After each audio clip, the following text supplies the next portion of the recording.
ಆತ್ಮೀಯ ವಿದ್ಯಾರ್ಥಿಗಳೇ, ದ್ವಿತೀಯ PUC ಇತಿಹಾಸ ವಿಷಯದ ಆನ್ಲೈನ್ ಕ್ಲಾಸ್ಗೆ ಸ್ವಾಗತ. ಕಳೆದ ದಿನದಲ್ಲಿ ನಾವು ವಿಜಯನಗರ ಸಾಮ್ರಾಜ್ಯದ ಸಾಂಸ್ಕೃತಿಕ ಕೊಡುಗೆಗಳ ಬಗ್ಗೆ ಚರ್ಚೆ ಮಾಡ್ತಾಯಿದ್ವಿ.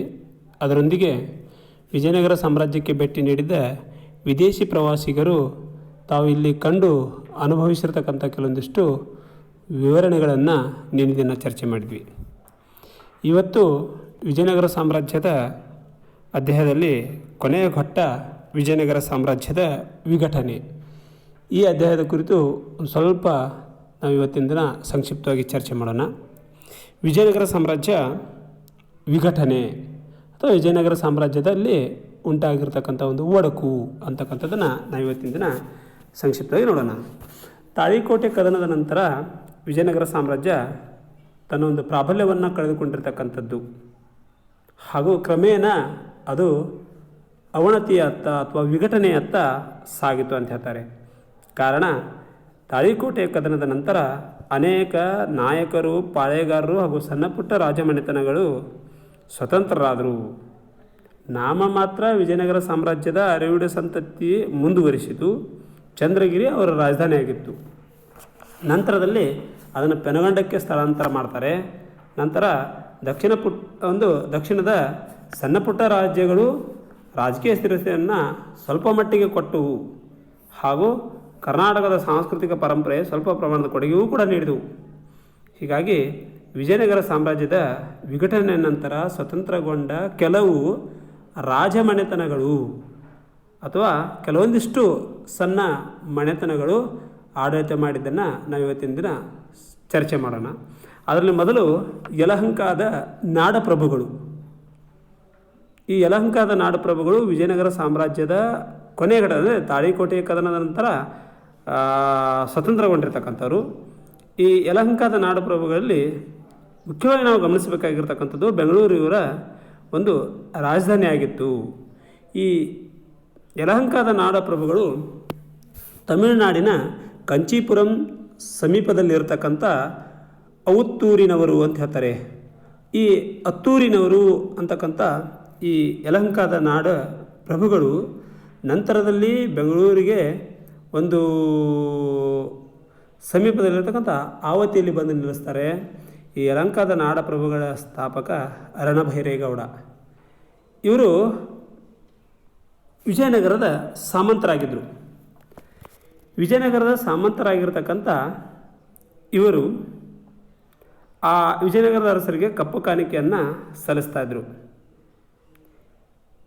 ಈ ಯಲಹಂಕದ ನಾಡಪ್ರಭುಗಳು ಒಂದು ಕುಲದೇವತೆಯಾಗಿ ಕೆಂಪಮ್ಮ ಇದ್ದರು. 1ನೇ ಕೆಂಪೇಗೌಡ ಈ ವಂಶದ ಅತ್ಯಂತ ಶ್ರೇಷ್ಠ ಸಮರ್ಥ ಅರಸ.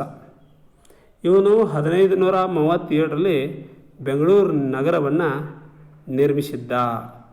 ಹೀಗಾಗಿ ಈ ಒಂದು ಕೆಂಪೇಗೌಡ ಬೆಂಗಳೂರು ನಿರ್ಮಾಣದ ಕಾರ್ಯವನ್ನು ಮಾಡ್ತಾರೆ. ಹೀಗಾಗಿ 1537ರಲ್ಲಿ ಬೆಂಗಳೂರು ನಗರವನ್ನು ನಿರ್ಮಿಸಿದರು ಈ 1ನೇ ಕೆಂಪೇಗೌಡ ಅಥವಾ ಕೆಂಪೇಗೌಡರು.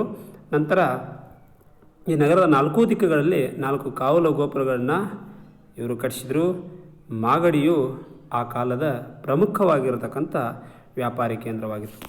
ಆದ್ಮೇಲೆ ನಿಮಗೆ ಇಲ್ಲಿ ಮುಖ್ಯವಾಗಿ ಬರ್ತಕ್ಕಂಥ ಪ್ರಶ್ನೆ ಅಂದರೆ ಬೆಂಗಳೂರು ನಗರವನ್ನು ಯಾರು ನಿರ್ಮಿಸಿದರು ಅಥವಾ ಯಾವಾಗ ಅಂತ ಕೇಳ್ಬೋದು. 1537ರಲ್ಲಿ 1ನೇ ಕೆಂಪೇಗೌಡ ಈ ಬೆಂಗಳೂರು ನಗರವನ್ನು ನಿರ್ಮಿಸಿದರು. ಯಲಹಂಕದ ನಾಡಪ್ರಭುಗಳು ಮೂಲತಃ ಬೆಂಗಳೂರನ್ನು ರಾಜಧಾನಿಯಾಗಿ ಮಾಡಿಕೊಂಡಿದ್ದರು. ಇವರ ಮೂಲ ಕಂಚೀಪುರಂ ಸಮೀಪದಲ್ಲಿರ್ತಕ್ಕಂಥ ಅತ್ತೂರಿನವರು ಅಂತ ಹೇಳ್ತಾರೆ. ಅಲ್ಲಿ ರಣಭೈರೇಗೌಡ ಅಂತಕ್ಕಂಥವ್ರು ಈ ಯಲಹಂಕದ ನಾಡಪ್ರಭುಗಳ ಮನೆತನದ ಸ್ಥಾಪಕ. ವಿಜಯನಗರ ಸಾಮ್ರಾಜ್ಯದ ಸಾಮಂತ ಅರಸರಾಗಿರ್ತಕ್ಕಂಥ ಇವರು ಅವರಿಗೆ ಕಪ್ಪು ಕಾಣಿಕೆಯನ್ನು ಸಲ್ಲಿಸ್ತಿದ್ರು. ಕೆಂಪಮ್ಮ ಇವರ ಕುಲದೇವತೆಯಾಗಿದ್ದರು ಅಂತಕ್ಕಂಥದ್ದು ನಾವು ಮುಖ್ಯವಾಗಿ ನೋಡ್ತಕ್ಕಂಥದ್ದು. ತದನಂತರದಲ್ಲಿ ಅಸ್ತಿತ್ವಕ್ಕೆ ಬಂದಿರತಕ್ಕಂಥ ಅಥವಾ ವಿಜಯನಗರ ಸಾಮ್ರಾಜ್ಯದ ಅವನತಿಯ ಅಥವಾ ವಿಘಟನೆಯಲ್ಲಿ ಮತ್ತೊಂದು ಸಾಮ್ರಾಜ್ಯ, ಒಂದು ಸಣ್ಣ ಮನೆತನ ತಲೆ ಎತ್ತಿತು. ಅದೇ ಕೆಳದಿಯ ನಾಯಕರು. ಈ ಕೆಳದಿ ನಾಯಕರು ಸಾಶ 1499ರಿಂದ 1763ರವರೆಗೆ ಆಳ್ವಿಕೆಯನ್ನು ಮಾಡ್ತಾರೆ. ಈ ಇಕ್ಕೇರಿಯ ನಾಯಕರಂತೇಳಿ ಇವರ ಕೆಳದಿ ನಾಯಕರನ್ನು ಕರೀತಾ ಇದ್ದರು. ಈ ಕೆಳದಿ ನಾಯಕರಲ್ಲಿ 16ನೇ ಶತಮಾನದಲ್ಲಿ ಅಧಿಕಾರಕ್ಕೆ ಬಂದಿರತಕ್ಕಂಥವರು ಕರ್ನಾಟಕ, ಕೇರಳ ಮತ್ತು ಗೋವಾದ ಕೆಲವು ಭಾಗಗಳಲ್ಲಿ 250 ವರ್ಷಕ್ಕಿಂತಲೂ ಹೆಚ್ಚು ಕಾಲ ಆಳ್ವಿಕೆಯನ್ನು ಮಾಡಿದರು. ಈ ಕೆಳದಿ ನಾಯಕರ ಸ್ಥಾಪಕ ಚೌಡಪ್ಪ ಮತ್ತು ಭದ್ರಪ್ಪ ಅಂತಕ್ಕಂಥ ಇಬ್ಬರು ಸಹೋದರರು ಈ ಒಂದು ವಂಶವನ್ನು ಸ್ಥಾಪಿಸ್ತಾರೆ. ಇವರಲ್ಲಿ ಅತ್ಯಂತ ಪ್ರಮುಖ ವ್ಯಕ್ತಿ ಅಂದರೆ ಶಿವಪ್ಪ ನಾಯಕ. ಈ ವಂಶದ ಸಮರ್ಥ ಆಡಳಿತಗಾರ.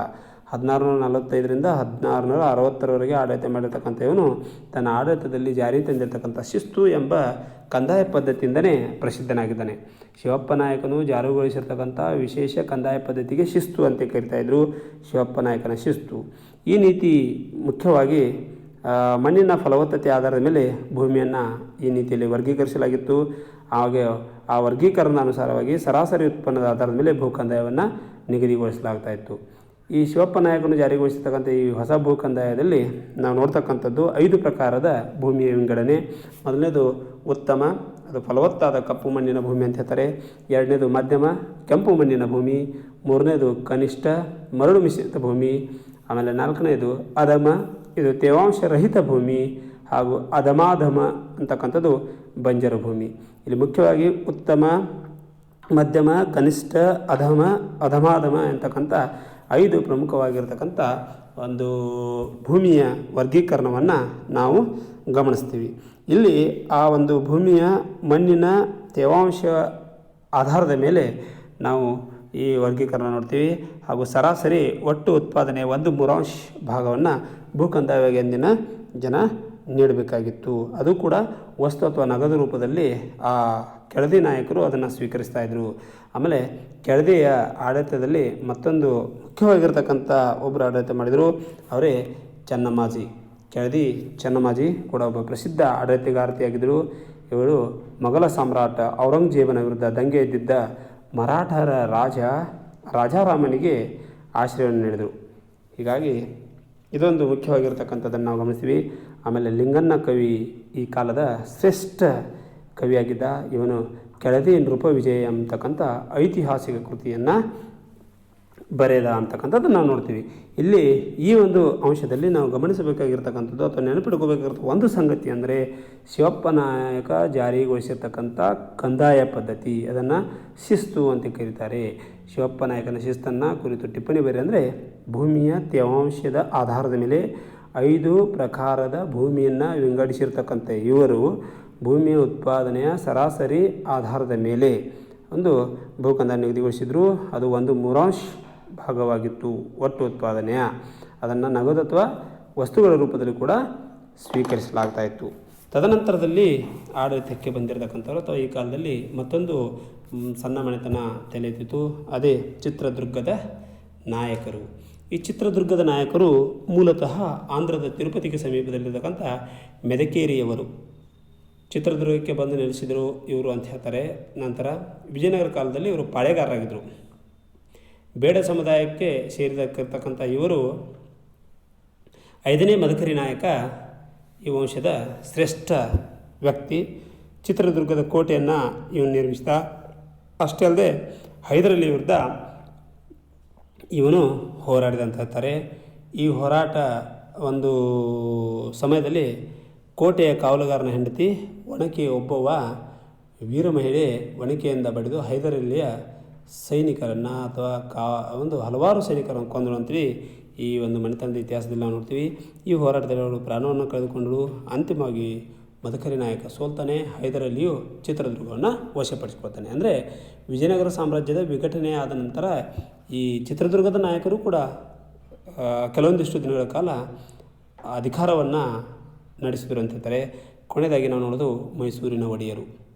ಈ ಮೈಸೂರಿನ ಒಡೆಯರು 1399ರಲ್ಲಿ ಈ ಮನೆತನ ಅಸ್ತಿತ್ವಕ್ಕೆ ಬರ್ತದೆ. ಯದುರಾಯ ಮತ್ತು ಕೃಷ್ಣರಾಯರೆಂಬ ಇಬ್ಬರು ಸಹೋದರರು ಈ ಒಂದು ಮನೆತನವನ್ನು ಸ್ಥಾಪಿಸ್ತಾರೆ. ನಂತರ ಮೈಸೂರು ಪ್ರದೇಶಕ್ಕೆ ಇವರು ಆಯ್ಕೆನ ಮಾಡ್ತಾರೆ. ಶ್ರೀರಂಗಪಟ್ಟಣ ಈ ಒಡೆಯರ ರಾಜಧಾನಿ ಆಗ್ತಿರ್ತದೆ. ಚಾಮುಂಡೇಶ್ವರಿ ಈ ವಂಶದ ಅಧಿದೇವತೆ. ಗಂಡಬೇರುಂಡ ಈ ವಂಶದ ರಾಜಲಾಂಛನ ಇತ್ತು ಅಂತ ಹೇಳ್ತಾರೆ. ವಿಜಯನಗರದ ಮಹಾನವಮಿ ಉತ್ಸವ ಮೈಸೂರು ದಸರಾ ಎಂದೇ ಒಡೆಯರಿಂದ ಮುಂದುವರಿಯಲ್ಪಟ್ಟಿತು.